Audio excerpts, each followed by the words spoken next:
በመሰረቱ ፍቅረኛ መያዝሽ ራሱ ስተት ሆኖ እያለ እንደገና ከእሱ ጋር በሆነው ነገር በሙሉ እንዴት እግዚአብሔር ያዝንብኛል? ቃል ኪዳን አይደል? ትዳር አይደል? በመሰረቱ ትዳር ቢሆን አዎ ትዳር ውስጥ የምታረጊው ነገር በሙሉ ተጠያቂነት ይኖረዋል። ገዳምን የተዋወቅ ነው አይደል ያልሽኝ? ሰው ገዳም ሄደው ለጸሎት ነው። ባለፈው ያልኳችሁ ነገር ታስታውሳላችሁ? ቤተ መቅደስ ውስጥ ሆኖ ዴቭል ሰይጣን የሆነ ልብ ይዞ የተቀመጠ አለ። ጭፈራ ቤት፣ መጠጥ ቤት፣ ሺሻ ቤት፣ ዝሙት ቦታ፣ ፈጣሪ ኃጢአት ነው ብሎ አታደርጉ የተባለበት የተዛዘዘበት ቦታ፣ ክፉ ኃጢአት ውስጥ ሆኖ ግን መልአክ የሆነ ልብ የያዘ ሰው አለ። ልቡን ነው የሚያየው ፈጣሪ። ሰው የቆሸሸ ልብሳችንን ነው የሚያየው አይደለ? ሰው የጸዳ ልብስህን ጽድት ብለህ ከሄድክ እንትን ይሰጥሃል፣ ደረጃ ይሰጥሃል። ቡቱቶ ለብሰህ ከሄድክ ደግሞ በዛው ልክ ሊያናግርም አይፈልግ። የሰው ልጅ እንደዛ ነው፣ ከላይ የሚታይ ነገር ነው የሚያየው። ፈጣሪ ግን ልብና ኩላሊታችንን ነው የሚመረምረው። ምን እንደምናስብ ያውቃል። ገብቶሻል? ያለሽበትን ሲቹዌሽን ሳይሆን ነገ ይለወጣል። ያለሽበት ነገ ትመልሻለሽ ከጥፋቱ ቦታ። ግን ልብሽ ንጹህ ይሁን። ፖይንቱ ያ ነው። ገዳም ውስጥ ተዋውቀሽ ሰውየው ጥቅመኛ ነው። ከሀ እስከ ፐ ስትነግሪኝ የነበረው ነገር እኔ እየገረመኝ ነው እየሰማሁሽ የነበረው። እንዴት ነው ማትነጊው? ሰውየው ገንዘብ ሲኖረው ዙር ብሎ አላየሽም? አንቺ ስራ አጥተሽ በነበረበት ሰዓት፣ አንቺ ሰው ሀገር ተሰደሽ እዚህ መስራት ስትጀምሪ ግን ምን ማድረግ ጀመረ? እንዲህ ግዢ፣ እቃ ብንገዛ፣ እዚህ ላኪልኝ፣ ስራ አጣው፣ እንቅልፍ አጣው፣ ከጓደኞቼ ጋር ቤት ኪራይ የምከፍለው አጣው፣ ገለመሌ እንዲህ የሚልሽን ወንድ እኮ የኔ ናት ወዲያው ነው ከህይወትሽ ቆርጠሽ ማውጣት ያለብሽ። የፈለገ ብታፈቅሪው እንኳን ጥቅመኛ የሆነ ወንድ፣ ጥቅመኛ የሆነች ሴት በህይወታችሁ ውስጥ አይበጁም። አሁን ስለ ወንድ ልጅ ስለሆነ የተወራው የኔ ናት። ወንድ ልጅ ገንዘብ የሚጠይቅ ከሆነ አያፈቅርሽም። ይህን ሪከርድ አድርጋችሁ ፖስቱ ስትፈልጉ። ኩልል ያለ ሀቅ ነው የምነግራችሁ። እግዚአብሔር ምስክሬ ነው የምላችሁ። ወንድ ልጅ ፍቅር ከያዘው ከአንቺ ገንዘብ መጠየቅ አይደለም፣ ችግሩን አይነግርሽም። ቸግሮት የሚበላው አቶ እኮ ምናልባት እኮ ውጭ እያደረ ሊሆን ይችላል። አንቺ ጋር ግን ሲመጣ እንዳለው ከጓደኞቹ ልብስ ተበድሮ ገንዘብ ተበድሮ እንዳለው ነው አንቺ ጋር አክት የሚያደርገው። ምንም እንዳልተፈጠረ ደህና እንደሆነ ሁሉ ነገር ፊክስ እንዳደረገው የተሻለ ኑሮ እየኖረ እንደሆነ አንቺ ጋር ማሳየት ይፈልጋል። ለምን? በሚያፈቅራት ሴት ፊት ደካማ ሆኖ መታየት አይፈልግም። ወንድ ልጅ እውነተኛ ፍቅር ከያዘው በሚወዳት ሴት ፊት ደካማ የማይችል ያጣ የቸገረው ሆኖ መታየት አይፈልግም። የሁሉም ስሜት ነው። የሁሉንም ወንዶች ከፈለግሽ ጠናት አድርጊ፣ ጠይቂ። እውነተኛ ፍቅር የያዛቸውን ወንዶች ዝም ብለሽ ለማየት ሞክሪ። ፍቅረኛው ፊት ችግር አያሳይም። በታሪክ እንኳን ገንዘብ ሊጠይቃት ክብሩን በጣም ነው የሚያስበልጠው። እንድታከብሮ ይፈልጋል። በእሷ ፊት ሞገስን ማጣት አይፈልግም። ካላፈቀረሽ ግን የኔ ናት ለምን አራት እግርሽን አትበይም? ለምን ስትገምጪው አትይም? ነገ እንደማይሆንሽ ያውቃል። አብሮሽ እንደማይሆን ያውቃል። ሲጀምር የሆነ ግማሽ መንገድ ላይ ወራጅ አለ ብሎ ነው የሚወርደው። ሰው እስካለ ድረስ የፈለግሽውን ብታስቢ ግድ አይሰጠውም። ከአንቺ እየቀመቀመ ከአንቺ እየወሰደ እየተጠቀመ ከዛ መጨረሻ ላይ እንደ ማስቲካ እኝኮ ይተፋሻል። ሀቁ ይሄ ነው። ስለዚህ እዚህ ውስጥ የምትሰሙኝ ሴቶች በሙሉ ወደዳችሁም ጠላችሁም አሁን ፍቅረኛ ያላችሁ ስለ ገንዘብ እያወራብሽ ችግሩን እየነገረሽ ስለ ችግሩ እየለፈለፈብሽ ገንዘብ አንቺ እንዲህ ብገዢ እንዲህ የሚልሽ ከሆነ ብታመልጭ ጥሩ ነው። እምኝ አይሆንሽም እንደዚህ አይነቱ ወንድ። አሁን ኃጢአት ሰርቻለሁ ፈጣሪ ያዝንብኛለሁ የሚለውን እርሺው። እኔ እናት በየወንዙ እየተማማለን እያመጣን ፈጣሪ ያዝንብኛል ካልነማ ነገር ተበላሽ። እርግፍ አድርገሽ ትተሽ ስራሽን ስሪ። ሰውየው ለምንም አይሆንም፣ ለጉርብትናም አይሆንም። እምኝ ተግባባ? አሌክስ አመሰግናለሁ። እግዚአብሔር ያክብረን። እሺ መልካም ቀን። አሜን። ወይ ፍቅር ገዳምን የተዋወቅ ነው አለች። እስቲ እንጸልይ። ያው ሰው የሚተዋወቅበት ቦታ አይታወቅም። አይ ነው ግን የምትተዋወቁበት ቦታ አይደለም ሰውየውን የሚወስነው። አሁን እዛ ቦታ ተዋወቀው ምን አይነት ሰው እንደሆነ አያቸዋል። ሰው አስመሳይ ሰው የትም ቦታ አለሽ። ከአስመሳይ ሰው ፈጣሪ ይጠብቃችሁ እንጂ በጣም ከባድ። እሺ ዱርዬ ብላችሁ የፈረጃችሁት ሰው ምናልባት ህይወታችሁን የሚያተርፈው እንደዚህ አይነት ሰው ሊሆን ይችላል። ይሄ ዱርዬ ነው፣ ይሄ ተራ ሰው ነው፣ አይረባም ያላችሁ ሰው ምናልባት ህይወታችሁን የሚታደገው እንደዚህ አይነት ሰው ሊሆን ይችላል። ምርጥ ባህል የሚወጣው ሰው ሊሆን ይችላል። መንፈሳዊ ሰው ነው። በቃ እሱ እኮ በቃ እግዚአብሔርን ይፈራል። ቃላቶቹ፣ ጥቅሶቹ ሁሌ ከአፉ ቃል እኮ የእግዚአብሔር ቃል አይጠፋም የምትይው ሰው ደግሞ አጋድሞ ሊያርድሽ ይችላል። ሶ ቢ ኬርፉል። የሰውን ከላይ ንግግሩንና ልብሱን አትዩ፣ እሱ አይወስነው። እሺ አንዴ ኮይን ልስጣችሁ። ሞት ይርሳኝ፣ ሞት ይርሳኝ። ሞትማ ረስቶኛል። ይሁ እንደኔ አይነቱን ሞት መች ይፈልጋል? ጥሩ ጥሩ ሰዎችን ነው ሞት ቶሎ ቶሎ የሚወስደው ጓዶች። ሞት እንኳን ረስቶኛል። ምኑን ሞት ይርሳኝ አልኩት። ኮይን እሰጣችኋለሁ። አሁን ሜምበራችሁን አድሱ። ሜምበራችሁ የጠቆረ ሰዎች እየጠየቃችሁኝ ስለነበር ነው። ቅድም አይቼዋለሁ ግን እሷ ትጨርስ ብዬ ነው። እሺ ይኸውላችሁ እዚህ ጋር ሳጥን ይታያችኋል። ከዚህ ከሳጥን ውስጥ መውሰድ ትችላላችሁ ኮይን ከ3 ደቂቃ በኋላ። ግን ብዙ ታብ ላረገ ሰው ነው የሚሰጠው። እሺ ይህንን 3 ደቂቃ በጣም ብዙ ታብ አድርጉና ከዛ ሳጥኑ ቆጥሮ ሲጨርስ ሳጥኑን ስትነኩት ይሰጣችኋል። ከዛ ውስጥ ወስዳችሁ ከላይ ከስሜ ጎን ያለው ልብ ቅርጽ ምልክት ነክታችሁ ሜምበር ሆኑ። ግን ጥቂት ሰው ነው ሜምበር የሚሆነው። ኮይኑ ምን እያደረጋችሁት ነው? ወገን ይበቅላል እንዴ ወይስ ይወልዳል? እኔ እያስቀመጡ ውሰዱ መከራ እኮ ነው። ሜምበር የሚሆነው ሰው ብዛትና የማስቀምጠው ኮይን የሰማይና አንዳንዱ አንቆ ነው የሚይዘው። ጤና ይስጥልኝ። ሰላም ብዬ ካሉ አሌክስ እንዴት ነህ? ሰላም እሺ፣ ብዛ እንኳን ደህና መጣሽ። እንኳን ደህና ቆያክ። እንዴት ነህ? እግዚአብሔር ይመስገን። ምን እንታዘዝ? የሆነ ነገር ገጥሞኝ ነው ወደ አንተ የመጣሁት። ምን አጋጠመሽ? እና ከዛሬ 5 ዓመት በፊት የሚያወራ ልጅ ነበር ማለት ነው። እና በሆነ አጋጣሚ ሳንስማማ ያው ቀረ። በምንድን ነው የምታወሩት? በዚህ በፍቅር ጉዳይ ማለት ነው። እንዴት ነው የተዋወቃችሁት? ያኔ የምንተዋወቀው ከአገር ቤት ነው። ያኔ የሰፈር ልጅ ነው። ያ ብዙም እንትን አይደለም። በኢሞ ነው የምታወሩት የነበረው? አዎ በኢሞ። እሺ ከዛ እያወራን እያለን ያ ብዙ ያልተስማማን ነገር አለ። አልተስማማንም ማለት ነው። ከዛ ያ እንትኑ ያው ተቋረጠ ማለት ነው ከሱ ጋር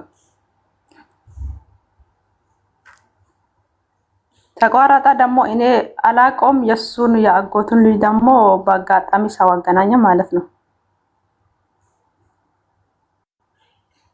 እና ከሱ ልጅ ጋር ያኔ አሁን በፍቅር ማውራት ከጀመረ 1 ዓመት ሆኖናል።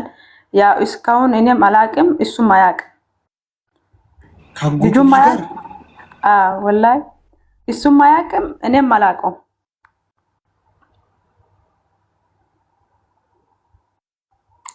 ከዛ አሁን እሱ ደግሞ ያው በሆነ አጋጣሚ በሰው በሆነ እንትን ላይ ያኔ አወቀው ያኔ ነገረኝ።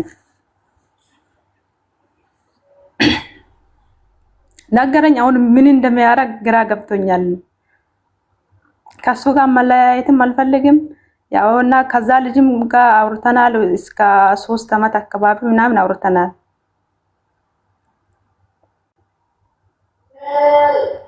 እና ከዚህ ጋር ደግሞ 1 ዓመት አውርተናል። ከዚህኛው ጋርም በኢሞ ነው የምታወሩት? በኢሞ ነው። እሱን ደግሞ ሰው ነው ያገናኘኝ። አላቆም ከዚህ በፊት አያቀኝም። ምንድን ነው የምታወሩት? ያ ስለ ፍቅር ጉዳይ ነው ያኔ ሁሉንም ነገር ይስከለ ምንድን ነው ስለ ፍቅር?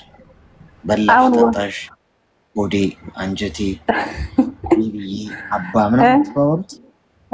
ተባብለናል። እስከ 1 ዓመት ተባብላችኋል። ምንድን ነው አሁን ይሄ የሚሰጠው ጥቅም አለ? አሁን እንዲህ መባባሉ ማታውቂውን ሰው ያው የሚሰጠው ጥቅም የለም። ወደዛ ወደ ገደለው እንገባለን ብዬ እንጂ ያው ይሄ ነገር ይመጣል ብዬ አላሰብኩም። በመሀላችን ላይ ያው ምንም ችግር አልነበረም። አሁን እድሜሽ ምን ያህል ነው? እኔ 26። ሲንግል መሆን ትፈሪያለሽ? አልፈራም። ታዲያ ምንድነው ቶሎ ነገሮች በጣም ወደ ሪሌሽንሺፑ ስለመግባት ቶሎ ፈጠነ ማለት? አሁን ከዛኛው ጋር ተለያየሽ፣ ከዛኛው ጋር ሰው አስተዋወቀሽ ወደ ገደለው እና ምንድነው ማለት ሲንግል መሆን ብቻሽን መሆን ፍርሃት አለ ወይስ እድሜ ሄዷል ቶሎ ማግባት አለብኝ የሚል ስጋት አለ? ምንድነው ችግሩ? እሱም ሴት ነኝ አለ እሱም ሳይኖር አይጠፋም።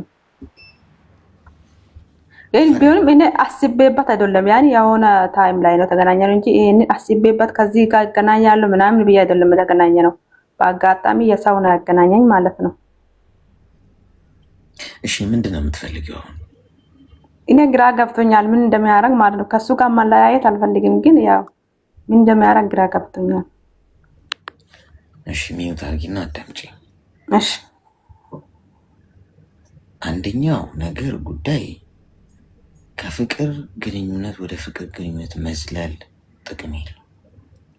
አንድ ሰው አሁን በቃሽ በኢሞ አወራሻ ከዛኛው ሰውዬ ጋር 2 ዓመት ከዛ አልሆነም ፌል አረግ አይደል?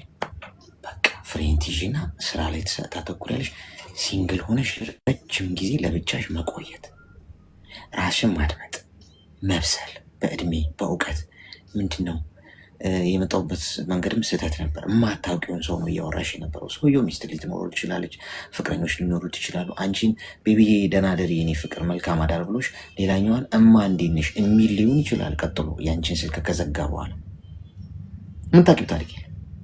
አየር ላይ የተንጠለጠለን ሰውዬ ስለ ፍቅር እማዬ ሆዴ አንጀቴ የተባባላችሁ ምን ጥቅም አለው? አሁን ሌላ 1 ዓመት አቃጠልሽ። ሁለተኛው ህግ 1 የፍቅረኛሽን ወንድም አትጥበሽ፣ የፍቅረኛሽን ጓደኛ አትጥበሽ፣ የፍቅረኛሽን ዘመድ አትጥበሽ። የቀድሞ ኤክስሽን አይደረግም። መጨመላለቅ ነው የሚሆን። የኔ እናት አንደኛ በስነ ልቦና ትጎጃለሽ። ምክንያቱም ይሄ ሰው ያጎቱ ልጅ ነው ማለት ወንድሙ ነው ማለት ነው። እኔ ሳውራት የነበረችው ልጅ እኮ ነች እንዲህ ነች እኮ አንተ እሷን ጠብሰ በዛ ይሄ ጭምልቅልቅ ያለ ወንዶች ምን እንደሚያወሩ እናውቃለን። ገብቶሻል? አጠቃላይ ማለት ነው ህይወትሽ ያማረ አይሆንም። ኤኒዌይስ ፖይንቱ እሱ ነው። ገብቶሻል? ነገ መቼም ስለመጋባት ነው እያሰብሽ ያለሽው ከዚህ ሰው ጋር። ወንድሙ ፍቅረኛሽ የነበረን ሰው ያግብተሽው እንዴት ነው ስነ ልቦናሽስ ጤናማ ቢሆን? እሱስ ባየሽው ቁጥር በተያያችሁ ቁጥር የማይሆን ነገር ነው። የኔ እናት ይሄ ፍቅርን ተገን አድርጎ ስህተት በሆነ መንገድ መሄድ ትክክል አይደለም። ገብቶሻል? የጓደኛሽን ቀድሞ ኤክስሽ የነበረን ሰው ግንኙነት ያለው ዘመድ ወንድም ጋር ምናምን አለመገናኘት፣ አለመነካካት በተቻለሽ መጠን ግዴታ አይደለም። ዓለም ላይ አንድ ሰው ብቻ አይደለም ያለው፣ ሁለቱ ደግሞ ሊጋደሉ ይችላሉ በዚህ መሀል።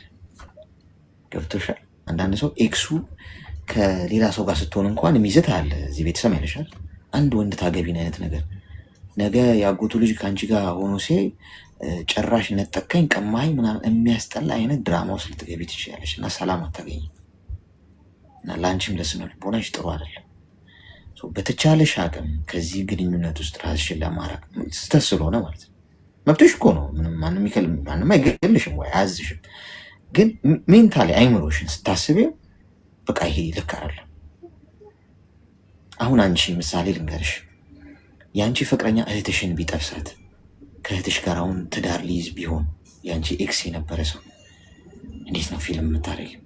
ለአገባሽ እኮ ይችላል። የራሱ ጉዳይ የፈለገውን ህይወት ሊኖር ልትይ እኮ ትችላለሽ። ግን አይደብርም ማለት ሁሉ ነገር ተፈቅዷል እዚህ ምድር ላይ አይደል? ግን ሁሉ አይጠቅምም። ማድረግ ያለብንም መምረጥ አለብን። አንዳንዴ አይሆንም ብለን ፍሬን የምንይዝበት ቦታ መኖር አለበት። ማስተዋል ማለት እኮ ያ ነው። ይሄ ልቤን ከአይምሮዬ ጋር መሄድ የለብኝም። ጭንቅላቴ ማመዛዘን አለበት። እሳትና ውሃውን መለየት፣ ይህ መንገድ ትክክል አይደለም ማለት አለበት እንጂ በሁሉ መንገድ በተፈቀደልን መንገድ በሙሉ ብንሮጥ መጨረሻው ጥሩ አይመጣም። እሺ የኔ እናት እና አንቺ ያላሰብሽው ድራማ ውስጥ ልፍልፎች ውስጥ እንድትገቢ አያስፈልግም። አስቢበት።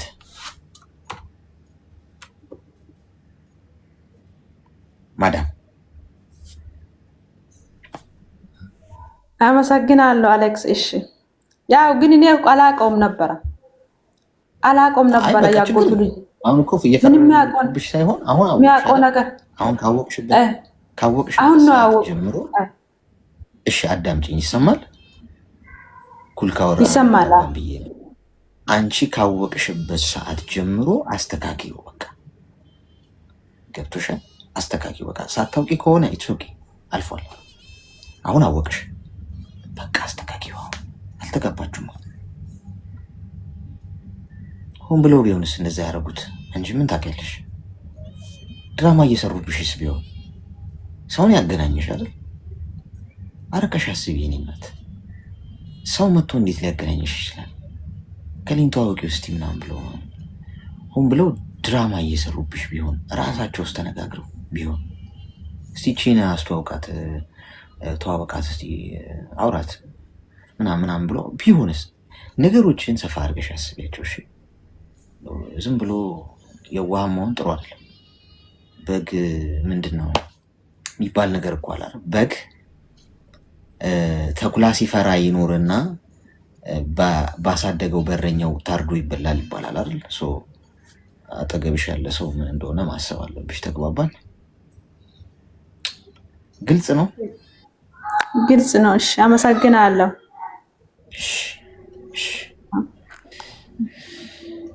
አይ ፍቅር አስቸጋሪ እኮ ወረርሽኝ ገባ እኮ ወገን።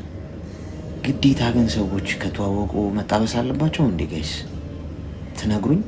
ሜምበር ሆናችሁ ወይስ አላየው? ሜምበር ስትሆኑ ጉድፈል። ኮይኑ የት ነው ሄደው? የኮይን ነገር ግን ኮይን ሰላይ ማቋቋም አለብን።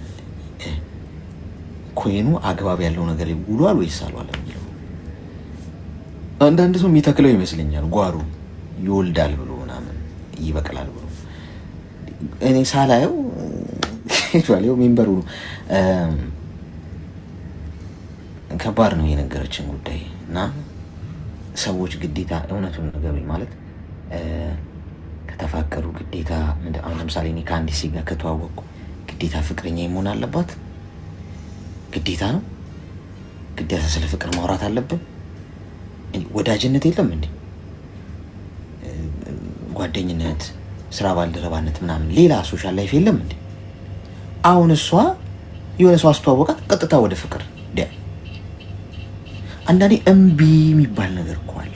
እምቢ ነው፣ አልመጣም፣ አላረግም ማለት አለብን አይመስላችሁም? የተዋወቀ በሁሉ እየተጠባበሰ ስራ በዛብን። እውነቴን እኮ ነው። ተቃራኒ ጾታ ነው። ከሴት ልጅ ጋር ከተዋወቁ ጀስት አይምሬ ውስጥ እንደው ፍቅር ምናምን ካለ በስተቀር ያ አይመጣም። ግዴታ መጣበስ የለብንም። ጥሩ ሶሻል ላይፍ ሊኖረን ይችላል። ጥሩ ወዳጅ ልንሆን እንችላለን። ሰላም ሰላም፣ እንዴት ነህ?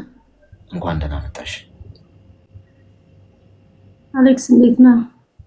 እግዚአብሔር ይመስገን። ምን እንታዘዝ? እኔ እንኳን በአጋጣሚ ነው የገባሁት። በዛው አጋጣሚ ግን ከተይሆን እየተከታተልኩ ነው። በጣም ነው ማደንቅ። እሺ፣ አድናቆት ነው? አዎ አድናቆት ነው። እሺ፣ አመሰግናለሁ። እግዚአብሔር ያክብርልኝ። እሺ፣ አድናቆት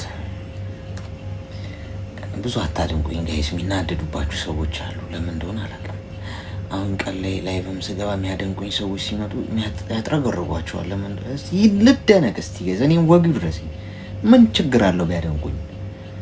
አድናቂ እኔን ከመቄ ልጋብዘ ጭማቂ ምናምን ሲሉኝ ማለት ነው ከዚህ ምናምን ይሏቸዋል። ምንድን ነው እኔ አሁን መደነቅ ምን ያንሰኛል? ጓድ መደነቅ አይገባኝም እኔ ተው ግን ተው እኔም የመደነቅን ጣዕም ጤና ይስጥልኝ። ሰላም አለይኩም። እንኳን ደህና መጣሽ። እንኳን ደህና ቆያችሁ። ምን እንታዘዝ? እንኳን ትንሽ ግራ ያጋባኝ ነገር አለና እሱን ትንሽ ብንወያይበት በሚለው ነው። እኔ የ6 ዓመት ፍቅረኛ አለኝና እኔ ስደት ከመጣሁኝ 2 ዓመት ሊሆነኝ ነው እና በዛ መሃል እንዴት ተዋወቃችሁ ከሚለው ንገሪኝ እስኪ። የተዋወቅነው እዛው አንድ ሀገር ነው የምንኖረው፣ ጎረቤታሞች ነን። አንድ ሰፈር ላይ ነው የምንኖረው እና በዛ ነው የተዋወቅነው። ከተዋወቅን በኋላ ያው ቀጥታ ወደ ፍቅር አልሄድንም። 3 ዓመት ምናምን ያክል ጓደኛሞች ነው የሆነው፣ ኖርማል ጓደኛ፣ ሚስጥር የምናወራ አብረን የምንጫወት የምናሳልፍ እንጂ ፍቅረኛ አልሆንም ነበረ። ከዛ በኋላ ይሄ ነገር ግፊት ሲመጣ ሰው እንደዚህ ሲጫን እኛም ደግሞ ስሜቱ እየተፈጠረ ሲመጣ ወደ ፍቅር ተለወጠ ማለት ነው። ከዛ ወደ ፍቅር ተለወጠ። በፍቅር 1 ዓመት ቆየንና ቤተሰብ በቃ ከዚህ በኋላ እንጋባ ሁሉም አቋል ምናምን ብለን ቤተሰብ ሲጠይቅ አይሆንም ተባለ። እሱ ማለት ነው አይሆንም እሷን አታገባ ምናምን ተብሎ ሲከለከል እኔ አልሰማሁም። 2 ወር ያክል ደበቀኝ። ከተማችን ጠባብ ነች እና ብዙ ሰው ያወራልና እኔ እንደ አጋጣሚ ታክሲ ጋር ሲሄድ አንቺ አልሰማሽም እንደ ጉድሽን ተብዬ ተነገርኩኝ። እሱ እኮ ቤተሰብ ጋር ጠይቆ አይሆንም ተባለ። ለምንድን ነው ጊዜሽን እሱ ጋር የምታጠፊው ምናምን ነገር ስባል ቀጥታ ደወልኩና አስጠይቀው አዎ ተፈጥሯል እኔ እንዳትለይኝ ብዬ ነው ምናምን ነገር አለ። አንቺ ሳታውቂ ነው ሽማግሌ ላከው? ኖ ሽማግሌ ሊልክ ብሎ ቤተሰቦቹ የእሱ ቤተሰቦች ነው የከለከሉት። ኦኬ። እና በዛ መሀል ትንሽ ተከራከርን። ከዛ በቃ የሚስተካከል ነገር ነው ጊዜ ስጭኝ አለኝ ማለት ነው። እኔ ደግሞ በዛ ቤተሰብ ያልፈቀደው ነገር መጀመሪያ ያልወደዱት ነገር ቢኖር ነው ከዚህ በኋላ ሊቀበሉኝ የሚችሉ አይመስለኝም፣ አንተ ማትልፋ ተወኝ አልኩት። እንደዛ ስለው እሱም በጣም ማስቸገር ጀመረ። በቃ እኔ ሰፈር ባለፍኩ ቁጥር መኪና እየዘጋ ማስቸገር ሲጀምር ቤተሰብ ጋር ደረሰ ይሄ ወሬ ማለት ነው። እና ለምንድን ነው ልጅህን ይሄ ልጅ ያስቸገራት ነው በጣም መንገድ እየዘጋ ነው አንድ ቀን እንዳይገጫት ምናምን ነገር ሲባል ፋዘር እንዴት እኔ ያሳደግኩት ልጅ እሱ ማን ስለሆነ ነው የሰው ልጅ የሚያስቸግረው? በቃ እንገደላለን አይነት ነገር ነው የሆነው ማለት ነው። እና ፋዘር ምንድነው ለምንድነው የሚያስቸግርሽ ምንድነው ሐሳቡ ሲለኝ አይ እሱ እንጋባ ብሎ ነው። እኔ ደግሞ አልፈለኩም እና የሚያገባ ከሆነ በስነ ስርዓት ለምን አይመጣም ማለት ጓደኛ እንደሆነ ፋዘር አያውቅም። እኔ ደግሞ አይ እኔ ስላልፈለኩ ነው እኔ ውጭ ሀገር መሄድ ነው የምፈልገው ምናምን ብዬ በጣም አጣድፌ በ2 ወር ውስጥ ፕሮሰስ ጨርሼ መጣሁ ማለት ነው። እዚህ ከመጣሁኝ በኋላ ስለ ልጁ ባህሪ አንዳንድ ሰዎች ቤት ድረስ ምናምን በመሄድ አይ ልጁ አይሆናትም ጠጭ ነው እንደዚህ ነው ምናምን ነገር በጣም በቃ ብዙ ነገሮች ተወሩ። እኔ ደግሞ ልጁን እስከማውቀው ድረስ እና አካባቢው ላይ አብሬው ያለሁኝ ሰዎች የሚሉኝ ልጁን እንዳትጎጁ ነው እንጂ ይጎዳሻል ብለውኝ አያውቁም። እና ጥያቄ ፈጠረብኝ ይሄ ነገር እንዴት ነው እሱ እንዴት ሊያደርገው ይችላል? ምክንያቱም የቱም ቦታ ይሁን ደውዬለት ቀጥታ ነው የሚመጣው። የሆነ ችግር እንኳን ሆስፒታል ታሞ ተኝቶ ሰው ያወራ ከሆነ ካልሰማው ይጽፍልኛል። መደወል እንኳን ባይችል ታመሜ ስለገባው እንዳትጨነቂ ብሎ ይጽፍልኛል። በቃ ችግር ውስጥ ሆኖ ራሱ ይደውልልኛል። እንደዚህ ቦታ ሊሄድ ስለሆነ ኔትወርክሽ ከጠፋብኝ ላልታገኝ ስለምትቺ እንዳታስቢ ብሎ እንትን መልእክት ያስቀምጥልኛል ማለት ነው። እና እንደዚህ ሰው ምን ይለኝ ብሎ እንትን አይልም አይፈራም። በቃ ከኔ ጋር የትም ቦታ መታየት ሚስቴ ናት ብሎ ነው በቃ አክስቶቹ ዘመዶቹ ሁሉ ያውቃሉ ማለት ነው የሚያወራውና ምን ተባልኩኝ እቀምጣለሁ ተባልኩ።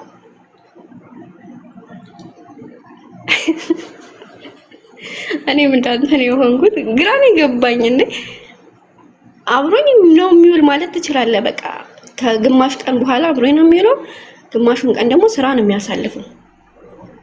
እንዴት ይሄ ሊፈጠር ይችላል ብዬ በጣም አናገርኩት። እሱ አይ እኔ እንደዚህ አልተፈጠረም ያሉት አካባቢ ነገር ግን የሚመሳሰል ነገር ነገረኝ። እኔ ሰዎቹን አግኝቻቸዋለሁኝ ግን ሰርቪስ ልሰጣቸው ነው የሄድኩት እንጂ እኔ እነሱን ብዬ አይደለም የተመላለስኩት። ሴትዮዋ ታማ ነበረች፣ ሆስፒታል ወሰድኳት፣ አዙሪ መለስኳትኝና ጤናዋን ለመጠየቅ ሄጃለሁ። አንድ ሁለት ጊዜ ሄጃለሁ። ከዛ ውጭ የተፈጠረ ነገር የለም። እንደዚህ ለምን ትይኛለሽ? ከዛ እሺ ብዬ ተውኩኝ። ምክንያቱም እኔ ያለሁት እዚህ ነኝ፣ ምንም ነገር ማወቅ አልችልም። የሚደርሰኝን ወሬ ነውና እና ያክል ጊዜ ቆይቻለሁ። ሁለተኛ ደግሞ ልጁን ወደዋለሁ። ባሉባልታ መጣላት አልፈለኩኝም። ስለዚህ በቃ ይረጋጋ ይሄ ነገር እንዳለ ይሁን ብዬ ከዛ እሱ በመሃል ቤተሰቦቹ ፈቅደውለት ሽማግሌ ካላኩ አለ። እኔ እዚህ ሆኜ በቃ ኒካህ ይታሰር ቤተሰብ